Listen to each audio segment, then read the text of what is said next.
What does that mean to you, Black History Month? It means that that's racism because they don't celebrate White History Month. We don't have it. I'm part Italian. I don't have Italian History Month. So what I think it's doing is perpetuating what this divide is in our nation, quite honestly, because I don't feel like that should be highlighted. I don't think that they should be pushing their agenda on myself because I'm a straight male, I have a wife, and I have children. I don't think that I should have to be bombarded and brainwashed through media, through those months or Pride, Black History. I don't think that's something that should be, dictated to me. Is it a learning opportunity? Not at all, because when I was in school, we learned, certain Black leaders, things like that. I don't need to hear it every single year for a whole month. I'm seeing all these videos right now where all these farmers are crying about not getting no help right now. You know what? Let me ask you something. When have you ever heard of a black farmer crying about it? Never. And you want to know why? Because they ain't never got no help in the first place. That's right. USDA's literally admitted to discriminating against black farmers. And literally black farmers had to sue, thousands of them, to get what white farmers are handed for free. And fast forward to today, all these farmers crying that they can't get no help. You see, black farmers, they've been struggling. Y'all just now feeling what they've been feeling for over 100 years. Black farmers, they used to own over 19 million acres of land. But guess what? Systematic racism, denied loans, shady politicians, and legal loopholes wiped them all out. Yeah. And now they're 1% of America's farmland. When the government finally tried to pass relief for the black folk back in 2021, white farmers sued to block it, claimed it was reverse discrimination. Make that make sense. So, next time you see folks complaining about farm aid, why don't you ask them, where's the help for the black farmers? Ask them why their struggle is just now important when others have been suffering for centuries. Now, I would love some of my black friends, mutuals, and followers to weigh in on this, but sundown towns absolutely still exist.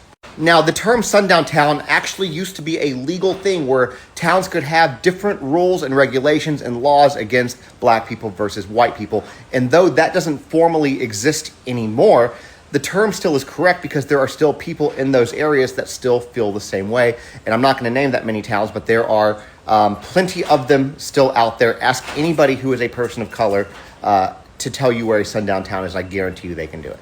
Now, I can't speak for other parts of the country, but they absolutely still exist all throughout the South. I know of ones in Georgia. I know of ones in Alabama. I know of ones here in Tennessee where I live, in both the Carolinas, where if you are a person of color, you don't want to be caught there after dark because of the way that they are. And I'm not saying that that's okay, because it's absolutely not okay and zero tolerance for things like that.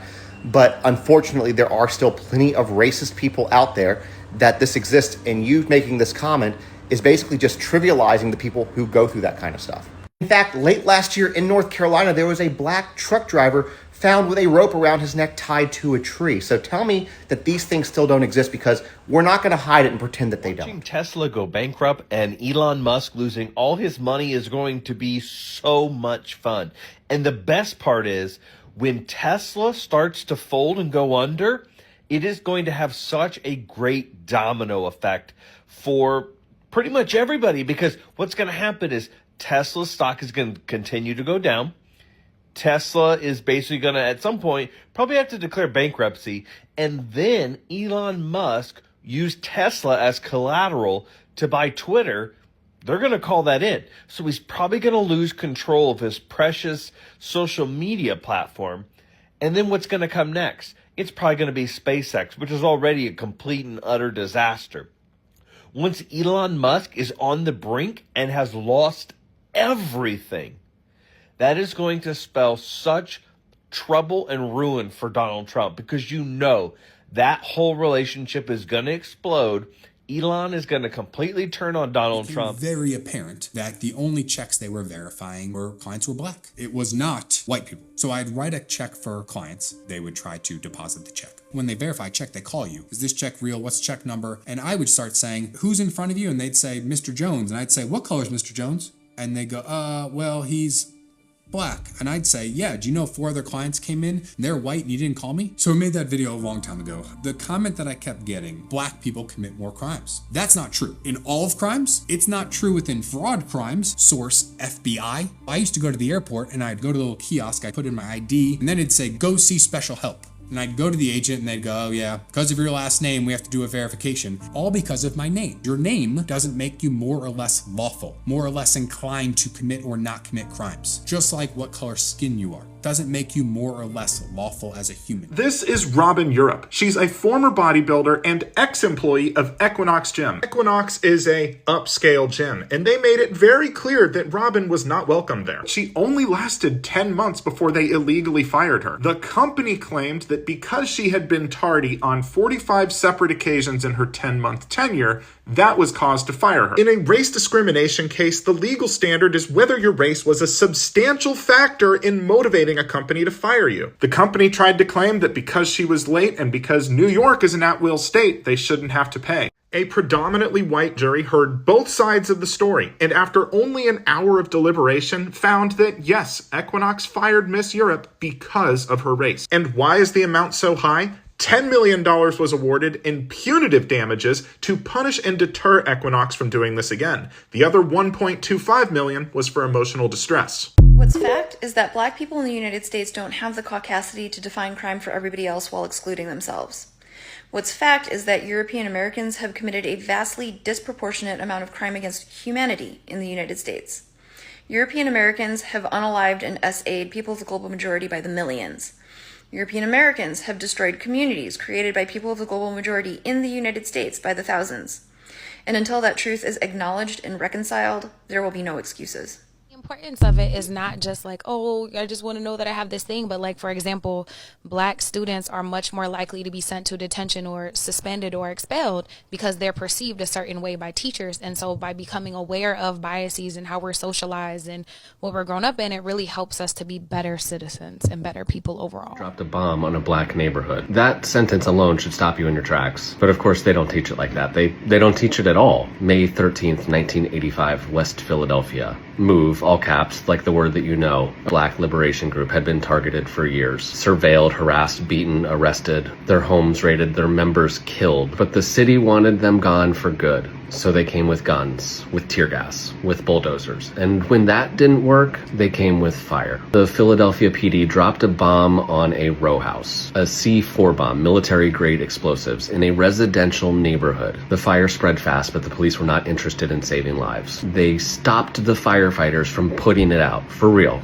They let the flames consume an entire city block. 61 homes burned to ash. More than 250 people were displaced. Inside the MOVE house, 11 people were trapped. 5 of them were children. When they tried to escape, when screaming kids ran from a burning building, the police opened fire on them. A 13-year-old boy, Birdie Africa, was the only child to make it out alive. He survived by hiding in the smoke. His skin was burned raw. The rest left to die in the fire. The police claimed they didn't know if anybody was still left inside, but the coroner's reports told the truth. Some of the dead bodies had bullet holes in them. And when the fire was finally out, they scooped up the human remains and dumped them in a box. And somehow it gets worse. Decades later, it was revealed that the bones of some of the MOVE children who were killed in the fire had been kept, not returned to families, but stored at museums, used as teaching tools for Ivy League students. Black bodies, even in death, treated as objects. So what happened after the state-sanctioned massacre? Did anybody go to prison for killing 11 people, burning a whole neighborhood to the ground? No. No officers, no city officials, no one responsible for one of the worst acts of police violence in America's history faced justice. The only person locked up? Ramona Africa, one of the 2 survivors. A black woman who escaped a police bombing and was then sent to prison for it. They dropped a bomb on a black neighborhood, and they got away with it. Disturbing facts about slavery that isn't taught in schools. Number 1, black people's skulls were used as jack-o'-lanterns. Number 2, dead slaves' hair was used as stuffing for bedding. Number 3, black enslaved babies were used as alligator bait. Number 4, they skinned black people alive and made boots out of their skin. And lastly, enslaved people were boiled alive in sugar. In 1921, on May 31st, based on an unfounded accusation against a black man of raping a white woman, white people stormed the Greenwood district of Tulsa, which was also known as Black Wall Street. Very successful business owners lived there. In the course of the next 24 to 48 hours, I think it was 24 hours, 300 people were killed. Numerous businesses and buildings were looted and burned to the ground, and 800 people were injured, all black, because of one newspaper's charge against a black man. The man was never, there was never a court case, there was never a trial, there was never the concept of innocent to proven guilty kind of escaped these people. June 19th is the day that black people celebrate the freedom of all slaves. So to put the president's first post-pandemic rally in that city on that day is an insult. I've had a couple of people message me asking me why it's such a big deal, so I thought I would explain it here for those who were never taught this in history class. If you are white, straight, identify as male, and are not in a cult, I have a message for you. If you're not already, it's time to get in the game. It's time to step it up.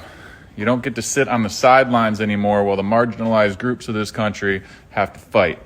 Y'all know as well as I do that we get to move through this world different than if we weren't straight white males. And it's imperative at this point in time, especially in our nation's history, that we take advantage of that situation. Y'all, we got to get loud. You got to stand up, and y'all got to get involved, because we are the lowest risk group for persecution. Therefore, it is incumbent upon us to take the lead, especially knowing that those who would like to persecute groups of people are, in fact, the majority straight white males. So it's time to stop being the problem and start being part of the solution. Like that guy I saw hollering at town hall yesterday at the representatives, that's the fucking energy we need, all right? Women, minority groups, immigrants, they've been fighting throughout our history to enjoy the same freedoms that we were assigned at birth. And you don't get to sit by and do nothing now while the current administration attempts to strip civil liberties from everyone that doesn't look like us. If you do, you're part of the problem. But it's never too late to change it, and it's never too late to get in the game, all right? Your presence is very much needed. Thank you for coming to my TED Talk. And remember, you're not fucking comply. I understand white people shit now. I was at a friend's house. He had a box with bears on it in his living room. Just bears. And I said, what's that box with bears on it? And he said, that's a bear canister. And I said, what's a bear canister? And he said, well, when you go camping in bear country, you put your food in it, and then you put it in a tree and the bears can't get to it. And I said, never in buying that, did you ever consider maybe you shouldn't be in the same place where bears are and sleeping there and setting up a piñata for them? I don't understand. That's white people shit, right? I think the whites are the only people who are really attacked by bears disproportionately. That might be a specifically white problem. I'm going to go out on a limb, and if you Google bear attacks, the last victim, his name was probably something like Sean. That's white people shit. I get it. I would like to be removed from the conversation about white people shit. I understand. If you didn't like her before, you're certainly not going to now. Kim Kardashian just posted photos with Tesla Cybertrucks and robots. Clearly, Donald Trump reached out to her after peddling the Tesla wares on the White House lawn and said, hey, Kim K, could you do me a favor and post some photos with the truck? It's really going to help him sell. So Kim K said, yes, of course, I will do anything for money, and then posted these photos. So not only is she very clearly in a stance with Elon Musk, and therefore we hate her, she also believes in the use of robots. And as we know, conservatives think that robots should take over most of the workforce for the working class. They heavily support the use of AI. AI is going to take over manufacturing industries for many people, as well as farming. So Kim K is in line with Tesla and the robot takeover, which will happen. So here's where we boycott Kim Kardashian. It's no longer just about blocking. We're going to treat Skims and Skim products just the same way we do Tesla. Kylie, you're smart because I haven't seen you do anything yet. Kim K will do anything for $1, hence her selling the Ray J tapes. Martial law in America, it's gonna happen. We've been saying it for a long while, and now it's all coming to light. Trump stripping down all of these government agencies, including the FAA with all of their air traffic control. You've got 2 plane crashes in DC and Philly within a week. That's insane. Plus, obviously, the media cycle that's been running for quite a while around the very real threats around Boeing. The oligarchs are setting it up so that the people of America can't leave. They're going to declare martial law because of all the civil unrest that's going to unfold as all of these government agencies and assistance programs have been stripped down and shut down. And then there's going to be nowhere for y'all to go. Plus, on top of that, a whole bunch of agencies, U.S. agencies, are planning a test simulation for a nuclear event. And if you guys follow me, you know I've been talking about that for a long while. A small yield nuclear weapon going off somewhere in America and it kicking off some next level of oppression and fascism. And yeah, there's a lot of shit going on. It's been really good knowing you, America. Well, no, it hasn't. Other than the 80s. In the 80s, everyone thought America was awesome. But listen, there's no more woke bullshit. DEI is gone. We're going back to merit-based. And you know what? You can either do your job or you can get the fuck out. Because that's what companies tell people when they don't do their fucking job. They don't have a job anymore. So welcome to the real world, because that's the way it is. The funny thing about DEI is it's all merit-based. All DEI does is make sure everyone gets a chance. Because when you don't have DEI, you have the good old boy system. That's how people like Pete Hegseth has a job he's not qualified for. RFK Jr. has a job he's not qualified for. Vince McMahon's fucking wife is the head of the Department of Education. She is not qualified for. So you got the good old boy system that just gives white people jobs because they got a guy. They got a buddy on the inside. And that scares people like you because you are a mediocre person with 0 talent and no skills. And the only way you can get ahead in life is because you have to rely on being white and having someone else white give you a fucking job. Because of your skin color, you sorry sack of shit. People with real skills, real experience, real qualifications don't have to worry about such things. But you'll never know. Park used to be a neighborhood. Specifically, it was a village. It was called Seneca Village, and it was from like 1825 to 1850. We're back with another episode of White Black History because it's stuff that you're not going to learn in school. It was the largest area of black home ownership in the country. That was snatched away. Don't get it confused. The government came in with something called eminent domain, and they were like, here's some pennies for the dollars you spent. That's our land. You don't have a say in it. You got to go. You built a community, a neighborhood, essentially a town, right? Like there were churches, there were schools, there was even like a graveyard and a cemetery. People lived here and died here. And if you rented there, you got a notice to vacate. That was it. There was nothing for you. First of all, this is on the outskirts of Manhattan. I don't know if you know where Central Park is. Manhattan's where the money is in New York. So it's literally the outskirt, right on the cusp, is where Seneca Village used to be, what is now Central Park. If you owned that property 175 years ago, can you imagine what it's worth today? It's insane, the value of this area. It's so much money. What else was affected? Oh, you had to own property to vote. And black people had just stopped being slaves, started to have communities, started to have access to purchase land. With that comes the ability to vote. And with the ability to vote comes the ability to make changes of people who were just recently suppressed. And if you were one of the suppressors, wouldn't you be afraid of these people having the same rights as you? And that's what happened in Seneca Village. Now you can look online and you can try and find some images of it, but Seneca Village, there really wasn't a lot of info on it. So now they had to do like archaeological digs to literally prove that this existed, that this neighborhood was there. And they had to do that because it was overshadowed by this big park that was needed.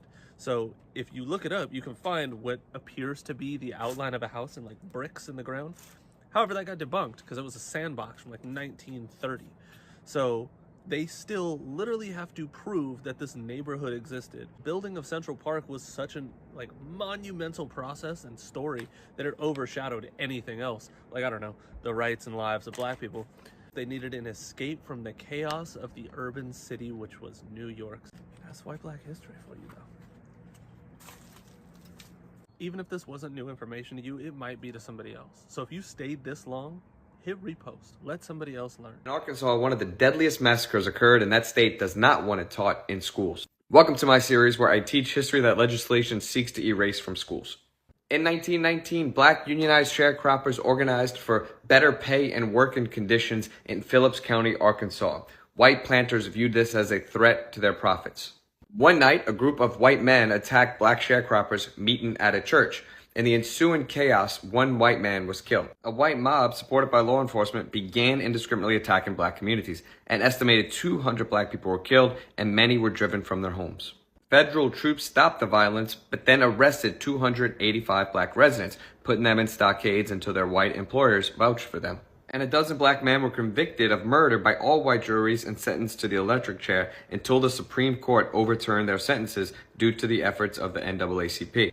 The bodies of the 5 white people killed were recovered. No black bodies have been recovered to this day. Unfortunately, Arkansas passed this bill to stop the teaching of divisive history because it may cause discomfort or guilt.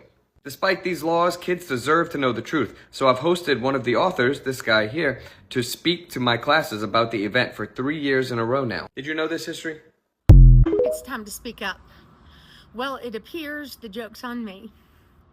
It appears I have been the biggest fool alive.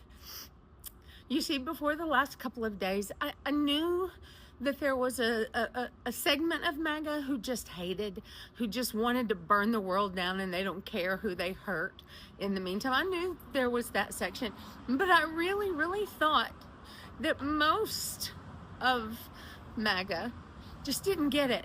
I really thought they just didn't understand. They didn't understand economics because it's complicated. They hadn't studied Project 2025, so they didn't know what was coming. But I really thought when he got in there and started doing the things that hurt so many people, that they would realize, and that they would. But they don't care. Y'all have been telling me this for 2 months, and I kept saying, no, we just have to explain it to them. We just have. Now, I know there are a few, and I thank you guys. You make it worth sticking with this. But over the last couple of days, I have realized that the majority of Republicans do not care how many people are hurt. And they are exactly what Palpatine said. They're the ones he was talking about when he said he could unalive someone in public and they would still vote for him. I thought they just wanted lower egg prices. I thought they were struggling in the economy and it was hard and they wanted their lives to be easier, and they listened to that. And that's why they voted for him. But they don't care. They literally don't care how many other people in this world are hurt. See, the difference is I'm willing to pay more for my eggs if it means no one in my country goes hungry tonight. I am willing to pay more for my eggs if it means everybody can have an egg. But they really don't care. And I am heartbroken that so many in my country don't care. That so many won't go love their neighbor. But I want to thank those of you who are. You're the ones keeping me going. Go love your neighbor. It's time to speak up. They're rolling back segregation. They are rolling back segregation. It is now no longer illegal to require separate facilities for people of different races. It is no longer illegal to say, here's the white water fountain and here's the colored water fountain. To be clear, the Civil Rights Act of 1964 is still in place and has not been disbanded. But we know what their goal is. There is always step one in a process, and we absolutely know what their goal is. They are rolling back segregation. What are we going to do about it? What are we going to do about it? Because this time, white people, we are the ones that are going to be on the front crossing that bridge. Do you hear me? We are the ones that are going to stand in the streets. Our black countrymen have done their time at the front of the lines, and it is our turn. It is our turn to face the water hoses and to face the dogs and to face the tear gas because we have let this happen. Not on my watch. Not while there is breath in me will we go back. Is anybody out there with me? More Go left. history. Oh, I'm glad you asked. I mean, since we're on the subject of Hillary Rodham Clinton, we might as well talk about the time that she kept slaves. Back in the 1980s, her and Bill Clinton had some household tasks that needed doing.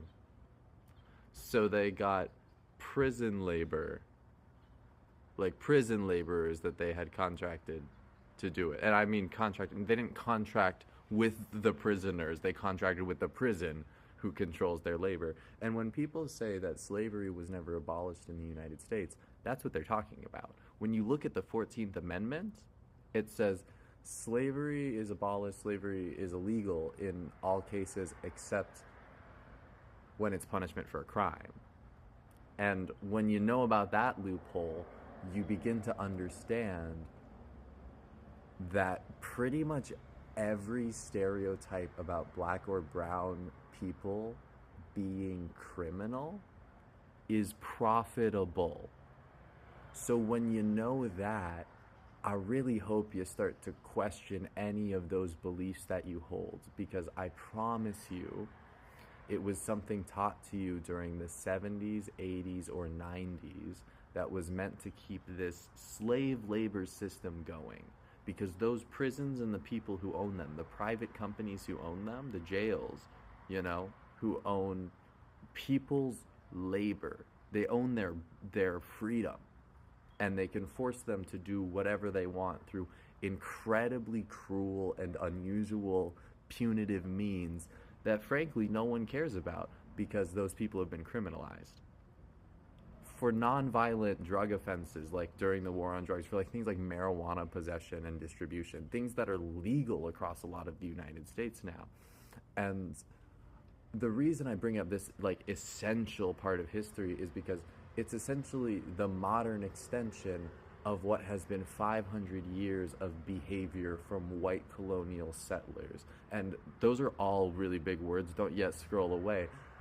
In Europe, what happened about 500 years ago, 1500s, is these European countries had been fighting for 500 years for territory. At this point, they had started to form sort of national identities along these really like arbitrary borders that their rulers had fought to take up, right?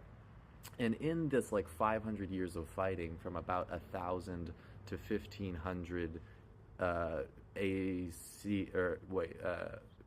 Common Era CE, is them basically fighting each other into poverty and resource deprivation. At the same time, they also go on the Crusades, and they realize there's a bunch of other resources abroad that they can use their newfound skill at bashing each other's heads in to go and bash other people's heads in and take their nice stuff. And so the New World Order is established. And we've been playing that out for the last 5 centuries, from about 1500 till now, since the Columbian Exchange. Since Christopher Columbus got to the Americas and discovered that there were already people there. Yeah, so we killed a bunch of the people that we discovered there with smallpox and also with direct warfare and enslavement, at the same time as we enslaved a bunch of people from the African continent and then shipped them across the ocean to our colonies. And present day problems are just the natural extension of destroying people's societies over 500 years, right? Like, what we're seeing today is just the end results of setting up a world based on the people from Europe think they're better because they're better at killing and are all somewhat similar looking. And if you want to know history, you can at least for the last 500 years, you can always start with, what does colonialism have to do with it? Because what we're seeing today is the modern version of these things. Like when you see politicians investing in weapons stocks, that's how they reap the rewards of international colonialism. Whereas back in like the European days of empire and royalty, it was about signing contract charters where these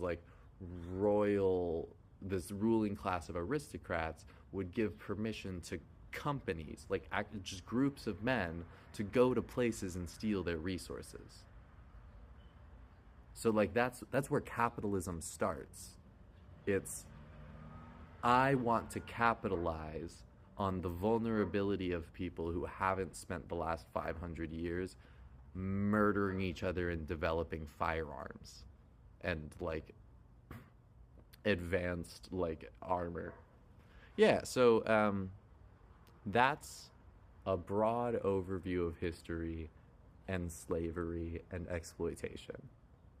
I hope that gives you some good context to get started on what the fuck's happening right now.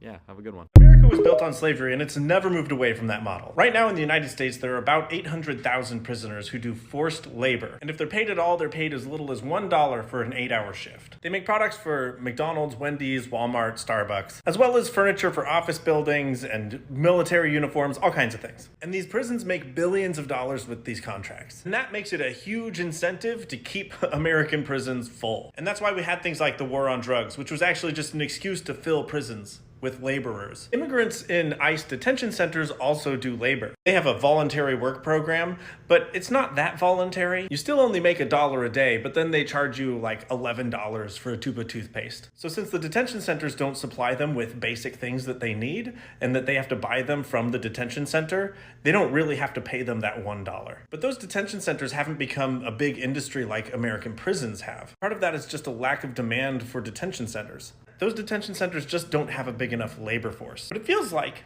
we could be in the beginning of building a new industry. There's now been not one, but 2 planes of immigrants that have been rejected by the other countries that they're being deported to. So that means that they'll come back to the United States and they'll go into those detention centers. The goal was never to deport them. The goal was to fill detention centers so much that they need to build more detention centers. And then if they build more detention centers, then they need more immigrants to fill them with. This system is really lucrative for people who own these private prisons and own these private detention centers, but it's very expensive for us, taxpayers. One prisoner costs taxpayers between $15,000 and $70,000 a year, which means it costs more to house a prisoner than I get paid. My labor costs less than theirs, but the prison industry doesn't care because they don't pay that cost. We do. But it also makes it so that small companies and private companies can't compete with prison labor. If I had a clothing company and I wanted to make uniforms for McDonald's, I could not get that contract because I cannot make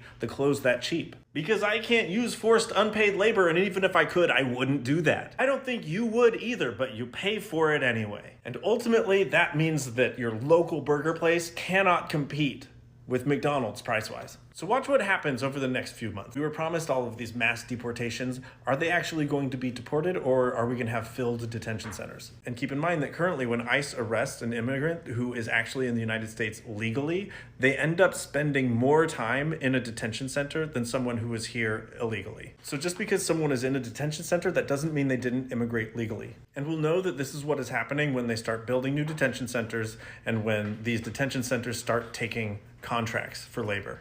I did not know slavery exists until I went to prison. See, I can speak about slavery, right? Because I've been a slave. The 13th Amendment abolished slavery unless you've been convicted of a crime. Do you understand what I'm saying? I catch you.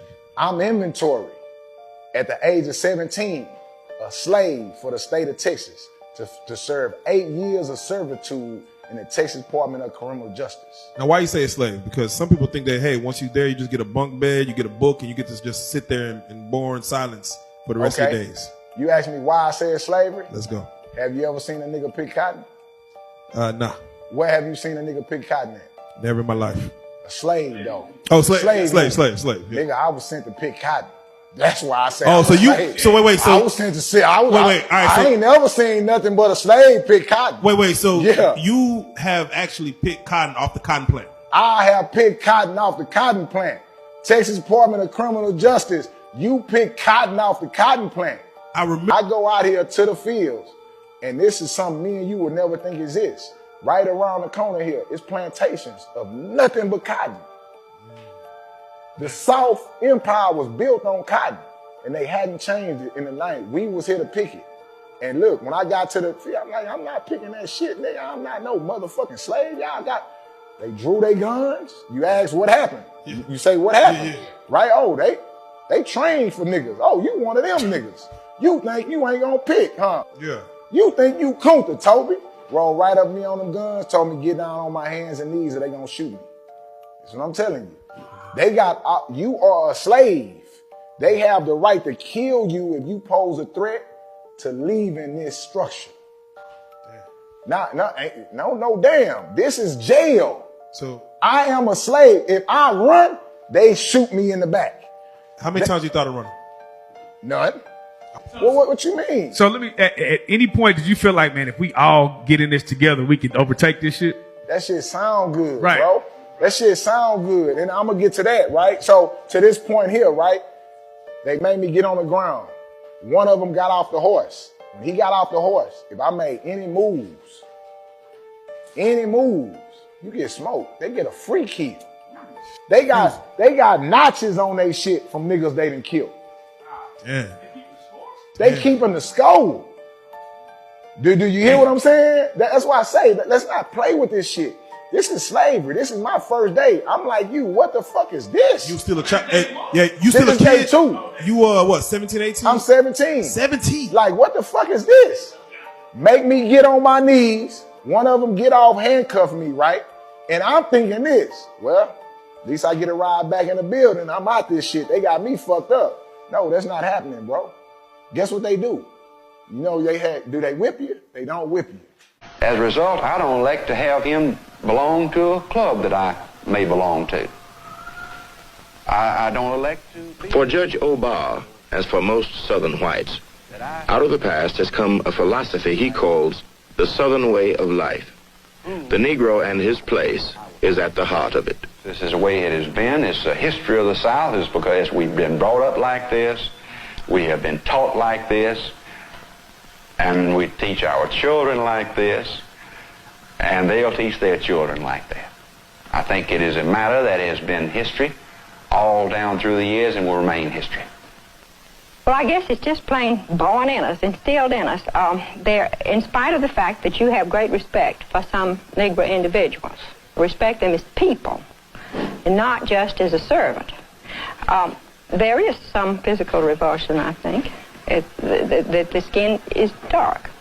And I guess it's just something that we are so familiar with, it's just impossible, really, to overcome it. For 11 million Negroes in the South, there is also a Southern way of life. But rarely have they been asked for their interpretation. Well, the white man fears this, that if the Negro get equal education, then he will be out of his reach to do the job that he heretofore have done for him, and he figured that he was going to have to pay the Negro equal salary that he would have to pay the other boy, which actually is not the skin of the Negro that the white man dreads. It's the Negro is going to demand the dollar that the white man demands. The Southern way of life for the Negro woman means that she is addressed all the time by her first name, or she's called auntie, or she's called girl by the other race. And the Southern way of life often means that our children wear some of the things that have been given by others. Now, a lot of times these are good things, and they are highly appreciated. And the Southern way of life means that you can purchase food from a side entrance or a back entrance. White privilege on TikTok. In 6 weeks, I have grown to 260,000 followers, millions of views, and a whole bunch of likes as I share stories from people who are often misrepresented or underrepresented in history. Me, 54-year-old, white, Canadian podcaster. I have American citizenship if that matters. I'm a husband. I'm a father. The thing is, there are Black, Indigenous, people of color who have been creating the exact same content and don't have nearly the views or followers. Why is that? We need to talk about Cynthia Erivo's Met Gala look because not enough people are, and there's actually deep significance behind it that I think deserves way more recognition. So when I first saw her look, I thought it was beautiful, but I didn't understand much as to how it was on theme until I saw this tweet. So I then, of course, had to do my research to look into this further. So she briefly mentions the significance of her headpiece in her interview with Vogue and Emma Chamberlain, and she said it was an ode to the women of Louisiana in the early 1800s who had to wear a headpiece called a tignon to cover their hair. Now, I have tried to look up the pronunciation of this word so much, and I keep getting different pronunciations, so I'm going to try my best. I personally have never heard of this word, and when I researched it, I saw that there is something called the Tignon Law. It was a law enforced in 1786 by the Spanish governor, which forced Black women to cover their hair.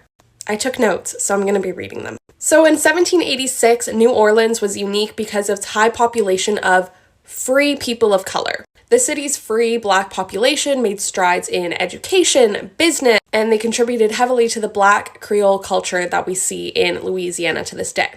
Apparently, a lot of Black women were ambiguous in if they were actually Black or white. And God forbid any Black woman was treated with the same decency, respect, and given the same rights as a white woman.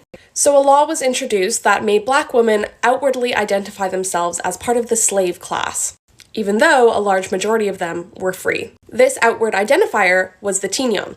It was originally just a knotted piece of material to cover the entirety of their hair. And Black women followed this rule, but they actually ended up decorating their tignons. They had them with bright colors, jewelry, feathers, put hats on top of them, and what was meant to suppress them actually made them more beautiful in appearance. So beautiful, of course, that white people stole it. So white women began wearing them as well.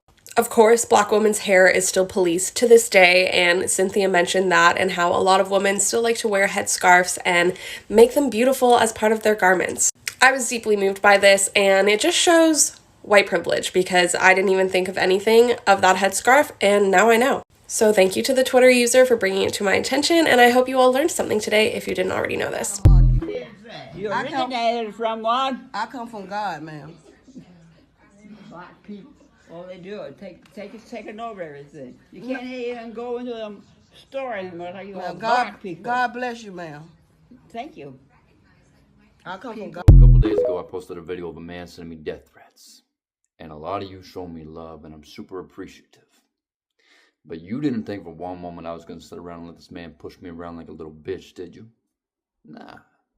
I made sure this man got arrested. And not only did I make sure he got arrested, but I also submitted the evidence of him confessing to the murder of the Black man that he told me he murdered. I also found out the name of the Black man that he murdered. So, if you want to see me completely destroy this man's life, go watch my YouTube video. Also, his first court date is on February 11th. And I'm going to make sure this man serves a long-ass motherfucking time, because the one thing you never do is come for fucking me.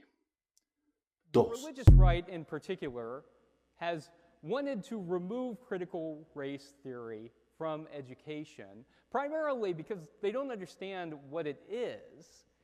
They hear the word critical and think that it's all about criticizing white people. But critical is more akin to critical thinking, which I think is actually what all the rub is about. Critical race theory urges us to look at the systems of oppression in our society and in our world, and to ask why that is.